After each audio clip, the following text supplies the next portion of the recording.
partir desta quinta-feira, os ministros do Supremo Tribunal Federal passam a analisar definitivamente a prisão após condenação em segunda instância. Este é o tema da minha entrevista de hoje com o jurista Dr. Kiyoshi Harada. Dr. Kiyoshi Harada, mais uma vez, muito obrigada por nos receber aqui no seu escritório. Eu que agradeço você, Viviane. Dr. Kiyoshi, na verdade, a prisão a partir da segunda instância é válida, na sua opinião? Sim, e isso já foi decidido por maioria de voto em 2016. Não vejo por que o Supremo tem que reapreciar uma questão que já foi decidida, né? Agora, o debate está fugindo do aspecto estritamente técnico, né? Adentrando no campo político, que tem que haver um critério jurídico seguro para dizer quando que se pode prender com a decisão condenatória em segunda instância. Não é? Se o processo judicial penal estiver discutindo apenas matéria fática, se o crime existiu ou não existiu, e se existiu, quem é o autor. Definida a existência do crime e a autoria do crime, morreu o assunto. Pode-se dizer que, do ponto de vista material, houve um trânsito em julgado, porque as instâncias superiores não vão reapreciar a matéria de fato para ver se o crime existiu ou não existiu e quem é o autor, quem não é. Não é? Vai discutir apenas matéria de direito, eventual desqualificação do crime. Falei, não, o crime existiu, só que a capitulação do crime é artigo X do Código Penal, que dá uma pena menor e não aquele em que eu estou sendo acusado. Aí não há que se falar em trânsito em julgado material nem formal. Aí tem que aguardar a decisão do Supremo ou do Supremo Tribunal Federal, que dá a última palavra. Não é? Agora, nos demais casos, não vejo por que tem que aguardar a decisão formalmente transitada em julgado, já que os tribunais superiores não poderão inovar a matéria fática.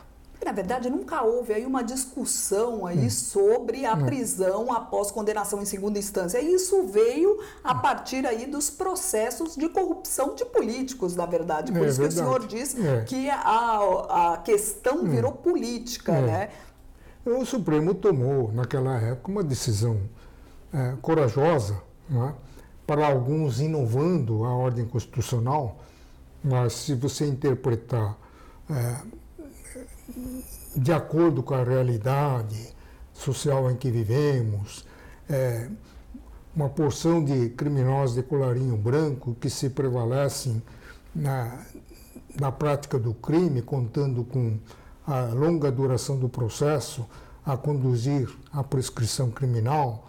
Levando em conta tudo isso, eu acho que foi uma decisão acertada, baseado em textos constitucionais interpretados à luz da realidade, né, e que não estava extrapolando, não estava ferindo o direito individual de quem quer que seja.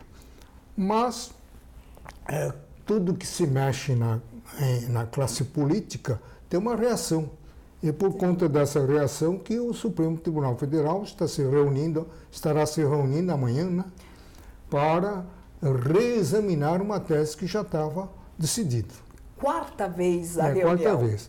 E parece-me que há uma espécie de empate de 5 votos contra e 5 votos a favor. A ministra Rosa Weber, em 2016, ela votou pela prisão em respeito ao princípio da colegialidade, certo, mas que individualmente ela seria contra. Não sei que tipo de voto ela irá proferir no voto de amanhã. Mas em havendo empate, então caberia o Toffoli. E o presidente, na sua opinião, qual é o encaminhamento dele, o posicionamento dele nessa questão?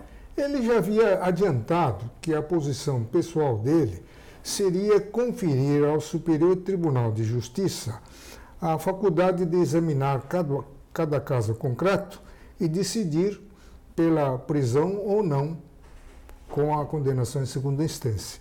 Eu acho isso um critério muito em aberto, aliás, nem seria um critério jurídico, não é? Isso não traz uma segurança jurídica. O que a Corte tem que definir se cabe ou não a prisão e apontar os parâmetros jurídicos constitucionais. Em que hipótese pode, em que hipótese não pode. Porque aí não precisa remeter ao Superior Tribunal de Justiça para decidir caso a caso. Cada tribunal local ou regional decidirá de acordo com os parâmetros definidos pela Corte Suprema, pela prisão imediata ou não. E se por acaso o Toffoli decidir aí pela, digamos aí, pela terceira instância, pelo Superior Tribunal de Justiça, na verdade o Lula não seria beneficiado com essa decisão, não é mesmo? Porque ele já foi julgado, mas certo. Isso daí não é uma tese tão pacífica. Os advogados criminalistas são tão criativos, não é? Que eles podem inventar uma outra tese no sentido de que, em havendo uma decisão superveniente, favorável, né? Então aplica-se retroativamente essa jurisprudência e poderá tentar fazer uma revisão do caso dele perante o Superior Tribunal de Justiça. Enfim, quando você descamba o debate técnico para o aspecto político, tudo é possível. Além do aspecto político aí, prejuízos para a população. Traficantes, homicidas, estupradores sairiam da cadeia aí? Dizem aí uns números, uma projeção de 80 mil presos, até 190 mil presos que teriam aí as suas condenações questionadas na justiça. O senhor acha que haveria prejuízo?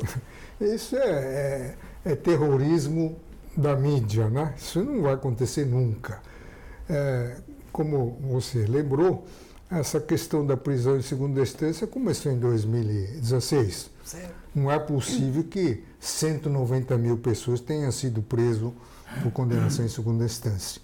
Seguramente, esses 190 mil estão presos por decisão transitada em julgado. Não é? Então, de maneira que o estrago não será tão grande assim como estão pintando. O Supremo decide agora pela quarta vez. Na sua opinião, é definitivo ou futuramente advogados entrarão com novas ações questionando aí a possível decisão dos ministros? Como eu disse, quando você foge de uma questão estritamente técnica e avança para o aspecto extrajurídico, campo político, tudo é possível, entendeu? Então, a Corte Suprema, ultimamente, não está mais seguindo rigorosamente aquilo que está no texto constitucional. Quando a Corte não concorda com determinado texto, ela está partindo para um ativismo judicial. Está substituindo a norma constitucional pela norma que eles estão elaborando a cada caso concreto. Isso dá uma insegurança jurídica total, né? Com agravante de a Corte ter perdido o caráter de colegialidade. Do caso contrário, esse tema que vai ser discutido amanhã nunca deveria voltar à tona. Claro. Porque o colegiado já decidiu, entendeu? O colegiado decide uma coisa e no dia seguinte um ministro com decisão monocrática decide em sentido contrário. Assim ninguém sozinho, colocar sossegado. Em votação pela quarta vez uma matéria que assim já tinha nós vamos acabar tendo 11 constituições. Não é? E, na verdade, além daí dessa insegurança jurídica, cria um sentimento na população que estão querendo aí acabar com o combate à corrupção, né? Enterrar a Lava Jato. A população está muito insatisfeita realmente. Qual que será a reação da população ao mais um julgamento em segunda instância, sobre a segunda instância? Sim, sem dúvida.